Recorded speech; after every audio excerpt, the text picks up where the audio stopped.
TDP అభ్యర్థి మహాసేన రాజేష్ సంచలన నిర్ణయం తీసుకున్నారు. అంబేద్కర్ కోనసీమ జిల్లా పి గన్నవరం నియోజకవర్గంలో పోటీ నుంచి తప్పుకుంటున్నట్లుగా ప్రకటించారు. తన వల్ల టీడీపీకి నష్టం కలుగుతుందన్న కారణంగా స్వచ్ఛందంగా తాను ఎన్నికల బరి నుంచి వైదొలగాలని నిర్ణయం తీసుకున్నట్లు తన సోషల్ మీడియా ద్వారా వెల్లడించారు. మహాసేన రాజేష్ కు టికెట్ ప్రకటన తర్వాత ఆయన స్థానికేతరుడు అంటూ పి గన్నవరంలో టీడీపీ జనసేన నాయకులు తీవ్రంగా వ్యతిరేకిస్తున్నారు. 2 రోజుల క్రితం అయినవిల్లి ఆలయం నుంచి మహాసేన రాజేష్ ఎన్నికల ప్రచారం కూడా ప్రారంభించారు. అయితే తనపై వైసీపీ నీచ రాజకీయాలు జరుగుతున్న కారణంగా పోటీ నుంచి తప్పుకుంటున్నట్లు ప్రకటించారు ఆయన. దీంతో పి గన్నవరం నుంచి కూటమి కొత్త అభ్యర్థి ఎవరు అనేది ఇప్పుడు ఆసక్తికరంగా మారింది.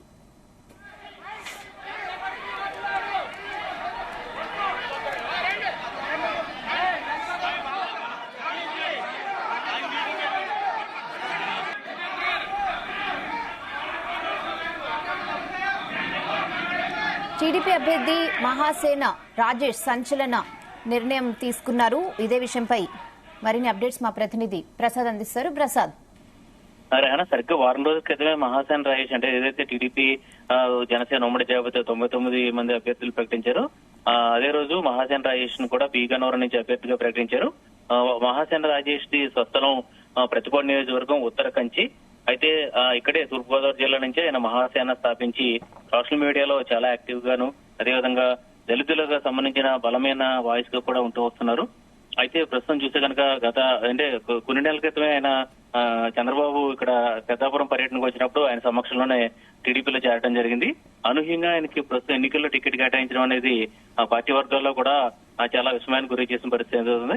మహాసేన రాజేష్ కూడా స్వయంగా చెప్పారు, తను అడగకుండానే పార్టీ టికెట్ కేటాయించిందని చెప్పి కూడా చెప్పడం జరిగింది. అయితే ఇక్కడ పి గన్నవరం నియోజకవర్గంలో ఆయన టికెట్ ప్రకటించిన తర్వాత పరిస్థితులు పూర్తిగా మారిపోయి ఇక్కడ ఆశావాహులు కావచ్చు, లేదంటే ఈ 4 మండలాలకు సంబంధించిన పార్టీ శ్రేణులు అటు టీడీపీ జనసేన 2 పార్టీ శ్రేణులు కూడా తీవ్రంగా వ్యతిరేకించి మహాసేన రాజేష్ కు టికెట్ ఇవ్వద్దని చెప్పి కూడా ఇక్కడ కేటాయించడం సరికాదని చెప్పి కూడా దీని కారణాలు చూస్తే కనుక ఆయన స్థానికేతరుడు, అదేవిధంగా ఇతర కారణాలు అసలు మహాసేన రాజేష్ ముందు నుంచి కూడా అంటే ఏదైతే ప్రకటన వెలువడిన మరుక్షణం నుంచి కూడా తీవ్ర వ్యతిరేకత కూడా వ్యక్తమైంది. ఏదైతే సమన్వయ కమిటీ సమావేశం కూడా జరిగిన క్రమంలో అక్కడే సమన్వయ కమిటీ సమావేశంలో జనసేన పార్టీ కార్యకర్తలు కూడా అదైతే టీడీపీ శ్రేణులు కూడా గొడవ చేయడం జరిగింది. ఏదైతే ఎంపీ ఏదైతే మాజీ ఎంపీ బాలయ్య కుమారుడు హరీష్ మాధుర్ కారు కూడా ధ్వంసం చేయడం జరిగింది. ఈ క్రమంలో చూస్తే కనుక మహాసేన రాజేష్ తన సోషల్ మీడియా ద్వారానే ఒక వీడియోను కూడా రిలీజ్ చేసి ఈ ప్రకటన చేయడం జరిగింది. తాను ఏదైతే ఈ పోటీ నుంచి తప్పుకుంటున్నానని చెప్పి కూడా ప్రకటించారు.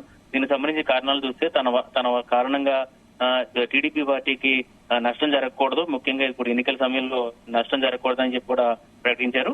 అదేవిధంగా వైసీపీ తనపై నీచ రాజకీయాలు కూడా చేసిందని చెప్పి కూడా మహాసేన రాజేష్ స్పష్టత ఇవ్వడం జరిగింది. దీంతో ప్రస్తుతం పి గన్నవరం పోటీ నుంచి ఆయన తప్పుకున్నట్టుగా దాదాపుగా అంటే ఆయన వరకు ప్రకటించడం జరిగింది. పార్టీ నుంచి ఇంకా అధికారికంగా ఎలాంటి ప్రకటన రాలేదు. ఎందుకంటే తదుపరి జాబితాలో పి గన్నవరం నుంచి వేరే ఎవరికైనా టికెట్ ఇస్తే కనుక ఖచ్చితంగా మహాసేన రాజేష్ ని పోటీ నుంచి తప్పుకున్నట్టుగా మనం అధికారికంగా చెప్పుకోవచ్చు.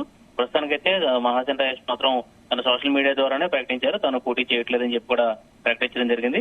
ఇది చూస్తే కనుక ఏదైతే ప్రస్తుతం పి గన్నవరంలో ఏదైతే నిన్న కూడా మహాసేన రాజేష్ పై ఇటు హిందూ సంఘాలు అదేవిధంగా ఏపీ బ్రాహ్మణ సంఘాలు కూడా ఆందోళన చేపట్టడం జరిగింది. గతంలో అంటే ఇప్పుడు టీడీపీ పార్టీలు చేరక ముందు మహాసేన స్థాపించిన ప్రారంభంలో సోషల్ మీడియాలో ఆయన చేసిన వ్యాఖ్యలు కూడా కొంత ఇప్పటికీ కూడా దుమారం లాగాయి.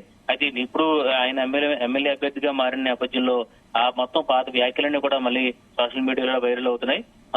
ఇంత హిందూ సంఘాలపై హిందూ దేవుళ్లపై కూడా ఎంత వ్యాఖ్యలు చేసిన ఏదైతే అభ్యంతరగా వ్యాఖ్యలు చేసిన మహాసేన రాజేష్ కి టీడీపీ టికెట్ ఇచ్చిందని చెప్పి కూడా సోషల్ మీడియాలో కూడా విమర్శలు వస్తున్న పరిస్థితి అయితే ఉంది, కొందరు విమర్శిస్తున్న పరిస్థితి అయితే ఉంది. ఈ నేపథ్యంలోనే నిన్న కూడా ఏదైతే విశాఖలో టీడీపీ కార్యాలయం వద్ద బ్రాహ్మణ సంఘాలు ధర్నా చేయడం జరిగింది. అదేవిధంగా నిన్న తూర్పుగోదావరి జిల్లా గోకవరంలో కూడా రామసేన ఆధ్వర్యంలో మహాసేన రాజేష్ పై ఫిర్యాదు కూడా చేయడం జరిగింది. మొత్తమే చూస్తే కనుక ఈ పరిణామాల నేపథ్యంలోనే అయితే వాస్తవానికి 2 రోజుల క్రితమే ఈ నెల 1వ తేదీనే మహాసేన రాజేష్ ఐన్వేల్ నుంచి కూడా ప్రచారం కూడా ప్రారంభించారు. సెంటిమెంట్ గా వినాయకుడి ఆలయం వద్దకెళ్లి ప్రసిద్ధ వినాయకుడి ఆలయం వద్దకెళ్లి పూజలు కూడా నిర్వహించిన పరిస్థితి అయితే ఉంది. తర్వాత నుంచి కూడా చూస్తే కనుక నిన్న ఈ సోషల్ మీడియాలో ఆయన సోషల్ మీడియా ద్వారా ఈ సంచలన నిర్ణయాన్ని కూడా వెల్లడించడం జరిగింది. దీంతో టీడీపీ నుంచి ఇంకా అధికారంగా అయితే పార్టీ నుంచి అయితే ఇంకా అధికారికంగా ప్రకటన అయితే రాలేదు. మరోవైపు చూస్తే కనుక ఇప్పుడు రాజేష్ ఎన్నికల పోటీ నుంచి తప్పుకున్నట్లయితే ఇక్కడి నుంచి ఇప్పుడు ఎవరు పోటీ చేస్తారు అంటే టీడీపీ జనసేన సంబంధించి ఆశావాహులు కూడా ఉన్నారు. కూటమి నుంచి ఎవరు పోటీ చేయబోతున్నారని కూడా పలువురు పేర్లు కూడా తెరపైకి వస్తున్నాయి. ప్రస్తుతానికైతే మాత్రం మహాసేన రాజేష్ సంచలన నిర్ణయం తీసుకున్నారని చెప్పొచ్చు. ఎందుకంటే ఎమ్మెల్యే అభ్యర్థిగా ఎంపికైన ఏదైతే వారం రోజుల్లోనే ఆయన ఈ పోటీ నుంచి తప్పుకున్నట్టుగా ప్రకటించడంతో ఏ భవిష్యత్ పరిణామాలు ఏంటనేది కూడా ఆసక్తికరంగా మారి. Okay Prasad, thanks for the updates.